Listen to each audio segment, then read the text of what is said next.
విజయనగరం జిల్లాలో సీజనల్ వ్యాధుల వలన ఏ ఒక్కరూ మరణించకూడదని జిల్లా కలెక్టర్ డాక్టర్ బిఆర్ అంబేద్కర్ తెలిపారు. ఈ విషయంలో నిర్లక్ష్యంగా వ్యవహరిస్తే చర్యలు తప్పవని అన్నారు. ఈ సందర్భంగా కలెక్టరేట్ ఆడిటోరియంలో సీజనల్ వ్యాధులు, పారిశుద్ధ్యంపై ఎంపీడీఓలు, మెడికల్ అధికారులు, ఈఓపీఆర్డీలతో కలెక్టర్ సమావేశం నిర్వహించారు. ఈఓపీఆర్డీలు 2 రోజుల్లో పంచాయతీ కార్యదర్శులతో గ్రామాల వారీగా సమీక్షించి పారిశుద్ధ్యం మెరుగుదలకు తగు చర్యలు తీసుకోవాలని సూచించారు. గత వారం జరిగిన గ్రామ సందర్శనలో పారిశుద్ధ్యంపైనే ఎక్కువ ఫిర్యాదులు అందాయని, వచ్చే గ్రామ సందర్శన నాటికి వాటన్నిటిని పరిష్కరించాలని ఆదేశించారు. ఎవరైనా నోడల్ అధికారి ఏ కార్యదర్శి పైన ఫిర్యాదు చేసినా చర్యలు తీసుకోవడం జరుగుతుందని తెలిపారు.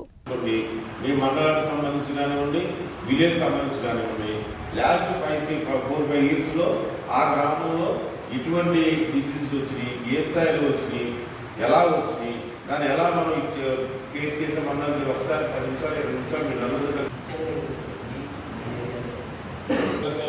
ఈ ఏడాది ఈ 2 నెలల్లోనే 1,75,000 శాంపుల్ కలెక్ట్ చేశారు.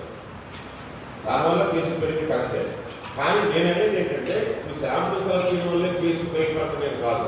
శాంపుల్ కలెక్ట్ చేయకపోయినా సరే దూరాలు ఉండే కదా, ఆల్రెడీ బాధపడే ఉంటారు కదా, వాళ్ళు మనం ఎలా ట్రీట్ చేస్తున్నారు, ఏ విధంగా ట్రీట్ చేస్తున్నారు, మరి వాళ్ళకి మీరు ఎటువంటి ప్రికాషన్ మెజర్స్ ఇస్తున్నారు, వీటి మీద మీరు కాన్సన్ట్రేట్ చేయాలి. నేను అనేది ఏంటంటే శాంపుల్ తీస్తేనే మలేరియా బయటపడింది కాబట్టి శాంపుల్ తీసారు కాబట్టి వచ్చిన తర్వాత ఎలా తీసారని సెకండ్ కట్టాలి. ముందైతే మాత్రం దీనికి ఎక్కువ ప్రయాసం ఇవ్వండి, ప్రజలు అవగాహన తీసుకురండి. మనకి మెయిన్ ఉన్నది మలేరియా సీజన్లో వ్యాపించే వ్యాధుల గురించి కానీ ఆ వ్యాధుల గురించి మనం అరికట్టడంలో కానీ ఎటువంటి చర్యలు తీసుకోవడం దాని మీద ఈరోజు జిల్లా స్థాయిలో డిఎంఎండ్హెచ్ఓ గారు, సిఇఓ అండ్ డిపిఓ గారు, డిసిహెచ్ గారు అండ్ ఆల్ మా MPDOs and EOPRDs and all medical ఆఫీసర్స్ని ఈరోజు సమావేశాన్ని పిలవడం జరిగింది. ఈ సమావేశంలో ఇప్పుడు ఆల్రెడీ మనం రెయిన్స్ స్టార్ట్ అయినాయి, హెవీ రెయిన్స్ మనకు వస్తున్నాయి. తర్వాత ఈ సీజన్లో మనకు రెగ్యులర్గా వచ్చే మలేరియా కానీ లేదా డెంగ్యూ కానీ ఇటువంటి వ్యాధులు ప్రబలకుండా జిల్లాలో ముందస్తు చర్యలు తీసుకునే గురించి చర్చించడం జరిగింది. అలాగే ఎటువంటి చర్యలు తీసుకోవాలో కూడా వాళ్ళతో ఈ ముగ్గురు అధికారులతో చర్చించి సూచనలు ఇవ్వడం జరిగింది. మెయిన్గా గ్రామంలో గ్రామస్థాయిలో పారిశుధ్యాన్ని మెరుగుపరచడం, ఎటువంటి ఇబ్బంది లేకుండా పారిశుధ్యం ఎటువంటి ఇబ్బంది లేకుండా చర్యలు తీసుకోమని ఈఓపీఆర్డీస్ తెలియజేయడం జరిగింది.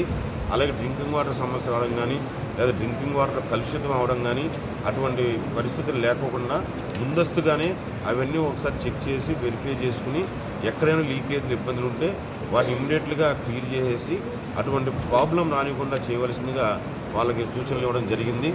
అలాగే మెడికల్ డిపార్ట్మెంట్ సంబంధించి వచ్చి ముందస్తుగా ఏంటంటే గ్రామ స్థాయిలో మనకి మిషనరీ ఉంది. మెడికల్ డిపార్ట్మెంట్ సంబంధించి గ్రామ స్థాయిలోనే కొంచెం ప్రజలకి ఎక్కువ అవగాహన కలగజేసి ఈ సీజన్లో ఎటువంటి వ్యాధులు రావడానికి అవకాశం ఉంటాయి, ఎలా అవి రావడానికి అవకాశం ఉంటాయి అవన్నీ ముందే వాళ్ళకి తెలియజేస్తే మనకి ఏంటంటే సగం వరకు ప్రివెంటివ్గా మనం కొంత ఆపగలిగే అవకాశం ఉంటుంది. కాబట్టి అవగాహన కలగజేయమని తెలియజేయడం జరిగింది. ఆ తర్వాత ట్రీట్మెంట్ విషయంలో కూడా ఎక్కడ ఎటువంటి ఇబ్బంది లేకుండా మీకు మనకి ఎటువంటి సీరియస్ ఇష్యూస్ కూడా మన జిల్లాలో రాకుండా ముందస్తుగానే ఒక ప్రణాళిక తయారు చేసుకుని ఆ ప్రకారం మీరు రేపు చేయడానికి సిద్ధపడమని చెప్పి కూడా వాళ్ళందరూ సూచనలు ఇవ్వడం జరిగింది.